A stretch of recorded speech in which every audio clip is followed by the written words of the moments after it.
자, 안녕하세요. 오늘은 국어에 대해서 한번 내용을 정리해 보려고 합니다. 일단 지목이 국어인 땅이 있거나 또는 국어인 땅 옆에 접해진 땅들이 있어요. 오늘 아침에 저희 직원이 경매 물건을 가져왔는데 이제 국어에 접한 땅을 얘기하면서 국어 조명 받을 수 있나요? 뭐 이런 얘기 하는데 답변해 주면서 야, 국어에 대해서도 공부를 해야겠구나. 그래서 지목이 국어인 땅 요거 갖고 얘기를 해보겠습니다.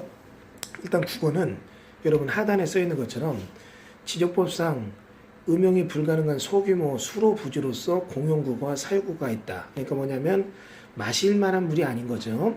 그런 물들이 흘러나가는 또랑 같은 걸 말합니다.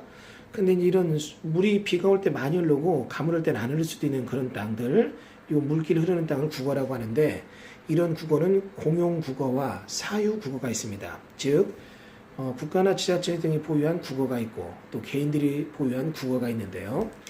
일단 사유국어라 하면은 건축행위 시에 자기가 하수도로 사용하기 위해서 일정한 토지를 하수 용도로 이제 사용할 때이다.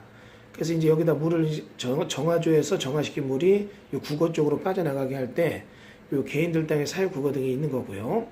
근데 이제 국어를 쉽게 여러분이 하수도라고 생각하는데 이거는 여러분 조금 그렇게 생각하면 안 됩니다. 건축 허가 시에 상수 계획과 함께 하수 처리 계획을 수립해야 때 국어가 필요하다. 그래서 여러분이 물을 쓸 때는 어떻게 쓰고 버리는 물은 어떻게 버릴 것인가.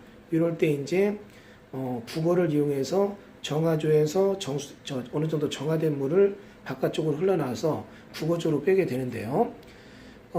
이제 재밌는 것은 이 국어는 원칙적으로 이렇게 자연 유수에 의한 유로 변경, 그러니까 물길이 바뀌면서 이 국어에 대해서 약간 바꿀 수는 있지만 그게 쉽지는 않더라고요. 이 국어 같은 거 바꾼다는 게 생각보다 어렵습니다.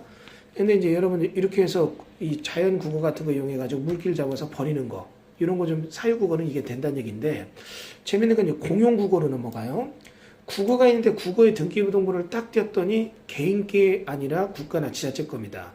그러면 이런 공용 국어에 대해서는 이제 일반 국어와 농업용 국어가 있는데 이 농업용 국어는 농사를 짓기 위해서 물길을 흐르는 잡아놓은 게 농업용 국어예요. 그리고 주로 관리자가 농업기반공사가 되는 거고요. 재밌는 것은 이 농업용 국어는 나중에 물길 잡는 걸 이쪽으로 쓰는 게 절대 안 됩니다. 이해가 되면 다시요. 농업용수가 흐르는 거기 때문에 여러분이 건물을 지으면서 아까 정화된 정수기에서 정화조에서 정화된 물들을 넘길 때 이쪽에 있는 농업용 국어가 있어서 그쪽으로 넘긴다면 이거는 안 되는 겁니다. 그러니까 이거는 여러분들이 생각외로 조금 더 신중하게 봐야 되는 거죠. 그래서 농업기반공사가 보유하고 있는 국어를 이용해서 물길 잡고 건물 짓겠다. 이거는 안 되죠. 그러니까 굉장히 위험한 겁니다. 자, 그래서 이제 여러분이 여기서 이제 일반 국어, 국가 등이 갖고 있는, 지자체 등이 갖고 있는 일반 국어와 농업기반공사가 갖고 있는 그 농업용 국어가 있는데 농업용 국어 문제가 많다. 일반 국어 같은 것들은 국어 점용허가 받아서 개발할 수 있다. 이런 거 좀 생각해야죠. 그래서 국어 점용 받아서 종으로 내든 횡으로 내든 뭐 종으로는 거의 안 내지만 국어가 흐른다면 국어 흐르는 거에 횡단보도 건너듯이 횡으로 조그만 다리 같은 거 내서 개발할 수 있는 겁니다.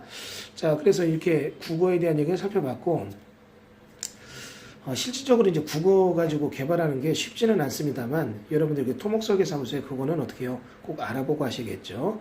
그래서 여러분이 보는 것처럼 공용국어냐 사국어냐 또 공용국어라면 공용국어에 대해서는 이게 농업기반공사가 갖고 있다면 개발이 어렵다. 이런 것들은 여러분들이 꼭 기억하셔야 됩니다. 뭐 좀 더 자세한 수업은 나중에 여러분들이 혹시라도 토지 개발이나 아니면 제 카페에 좀 자세한 글들을 많이 올리도록 하겠습니다. 자, 여러분 좋은 하루 되세요.